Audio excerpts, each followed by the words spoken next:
Hey guys, Marcus here again. Today we're going to be talking about stop signs. Now, there are, to my knowledge, only two types of stop signs. There are always stop signs and regular stop signs.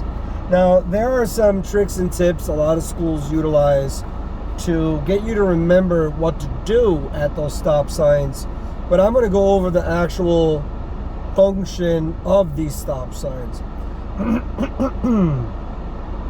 So an always stop sign primarily means everybody that gets to that intersection has to come to a full stop.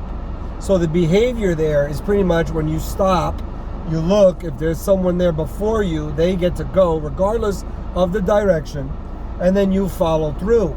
If you happen to arrive before everyone else, you're the one that gets to go. And by the way, that's usually very scary because when you see a car coming, most people freak out and slow down. But then they might take advantage. So on the road test, you could be extra cautious and let the first guy through if it's unsure. But I could assure you that when you're there first, it's your turn. Everyone else is supposed to stop. Now, if you arrive to an always stop sign where two or more vehicles arrive at the exact same time, everybody yields to the right. So if I have someone on my right, I yield. If I have two people to my right, depending on what they're doing and how long it takes, I pretty much don't want to enter that intersection to come into contact with any of these people. Therefore, you follow accordingly. Once the people are out of the way, it's your turn to go. Any new arrivals are supposed to wait at the stop sign. At a regular stop sign, I believe the schools primarily teach people to stop twice.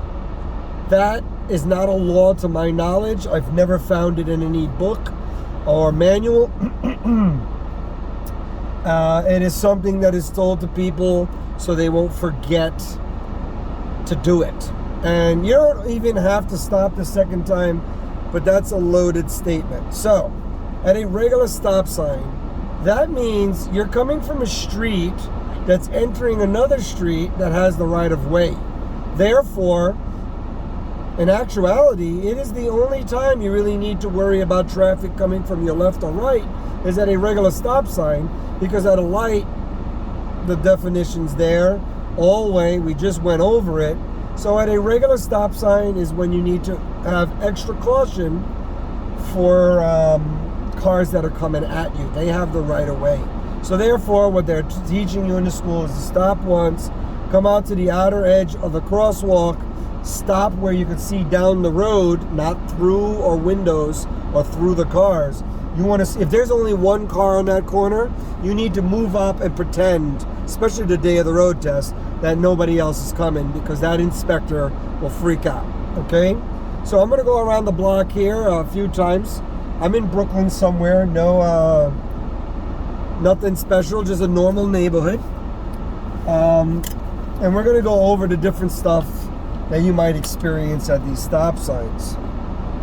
Now, I'm actually right on the corner parked next to an always stop sign. I believe there's some cars pulling up on my left here. My car's in gear, my wheels turn, my blinker's on. There's a car next to me, but no one behind him. So I'm going to move up a bit. Yeah, there's another car, but he's turning, and I'm turning into my lane.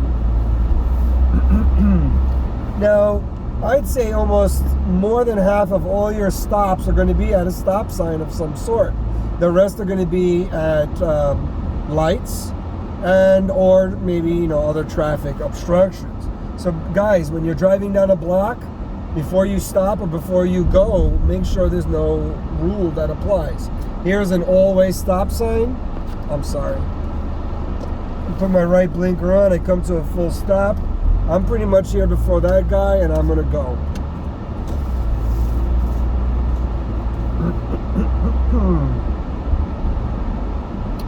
When you're driving on the road, try to always maintain at least 20 miles per hour, just to keep traffic moving. I'm gonna make a left here as well. So this guy's stopping first, he goes, and then I'm supposed to move up to the lines as well. It's an always stop. There are nobody, anybody, anything coming across my path. and I continue to move forward into my lane. I think it's fairly easy all the way. They seem to be scarier because they're very large streets, and it seems to be something you would want to look more, but that's why they put it all the way there, so this way you can feel more confident with your decisions. And of course, there's always a variable of something going wrong. You know what? I'm going to make a right instead of a left over here. I come to the stop. It's an all-way. No one's at the intersection. It is my turn to go. I'm going to try to find us a regular stop sign. You always want to maintain your speed. Keep traffic moving no matter what you're doing, whether you're on a call or you have people in the car. Try to remember you're sharing the road with other drivers, other people that might have some emergencies or whatever urgencies. You know, maybe they need to go to the bathroom. We don't always know why people are rushing. I think some are just impatient, but at the end of the day, it could be a multitude of things. Here comes a regular stop sign. You're going to stop before the crosswalk where it lines up to the tip of your hood. On count 1, 2, 3, I'm going to move up to the end of the crosswalk where my mirrors hit the corner. And for a right turn, I could turn at the end of the crosswalk, leaning in, checking beyond the car, checking for bicycles and scooters, my trajectory as well, and then I continue moving forward. I don't know if you noticed there, I did kind of a rolling stop because I'm not really obligated to stop, but I was going slow enough that I was able to actually see. Folks, this is a skill that you need to develop. You cannot assume that you're just doing it right and your speed and your... Please be cautious there. It is a one time that whatever the outcome is, it's probably going to be your fault. So do yourself a favor and make sure you don't put yourself in that type of trauma, because at the end it will be traumatic. And just be cautious and safe. Don't have the mentality, I can make it. All right, guys, that's it for now. Good luck on your turns. If you have any further questions, please leave them in the comments. And if you haven't already, like and subscribe, and please share. Thank you, and good luck.